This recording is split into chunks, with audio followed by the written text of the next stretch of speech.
Hello everyone, সবাই কেমন আছেন? ফাল্গুন হ্যান্ডিক্রাফট থেকে আপনাদের সবাইকে স্বাগত। আজ আমি আপনাদের সাথে ইউনিক গহনা তৈরি নিয়ে গল্প করতে আসলাম। আজ আপনাদের সাথে গহনা নিয়ে কিছু গল্প বলবো।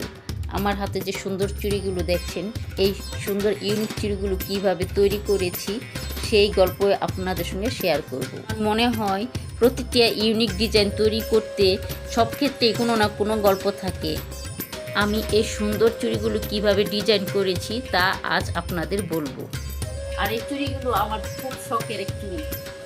আমি খুব যত্ন সহকারে এই চুড়িগুলো ডিজাইন করেছি। গাছ চেনের মেটেল, এগুলো সব ইন্ডিয়া থেকে আসে। মার্কেট থেকে গাজরা চেনগুলো কিনে নিয়ে এসে কি তৈরি করব তা ভাবছিলাম। ভাবতে ভাবতে অবশেষে সুন্দর একটি ডিজাইনের আইডিয়া পেয়ে গেলাম।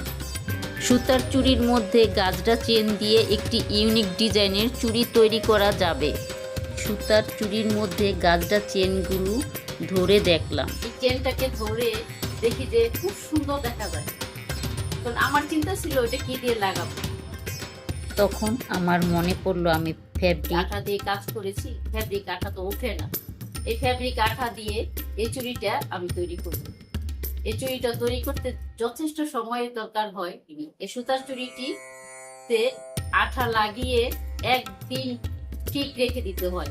একদিন আগে আঠাটা ঠিকভাবে শুকায় না, একদিন পরে আবার এই চেনটা লাগিয়ে আবার রেখে দিতে হয়। এই চুড়িটা তৈরি করতে হলে প্রায় 3 দিনের প্রস্তুতি রাখতে হয়। আর আমি যতবারই মেলাতে গিয়েছি আমার এই চুড়িগুলো সবাই নিয়ে গেছে।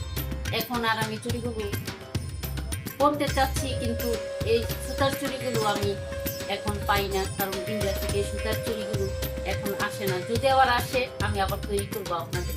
আর আমার নিজের জন্য সব কালারের তৈরি করবো, কারণ আমার কাছে খুবই ভালো লাগে শাড়ি দিয়ে পরতে, সালোয়ার কামিজ দিয়ে পরতে খুব পছন্দ করি।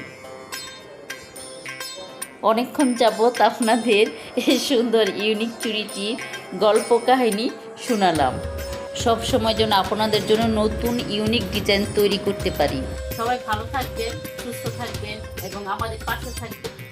আমাদের জন্য দোয়া করবেন, আমরা যেন আরও ইউনিক ডিজাইন নিয়ে কাজ করতে পারি। এখন আমাদের সাথে থাকার জন্য ধন্যবাদ। আশা করি সব সময় আপনাদের আমাদের পাশে পাবো।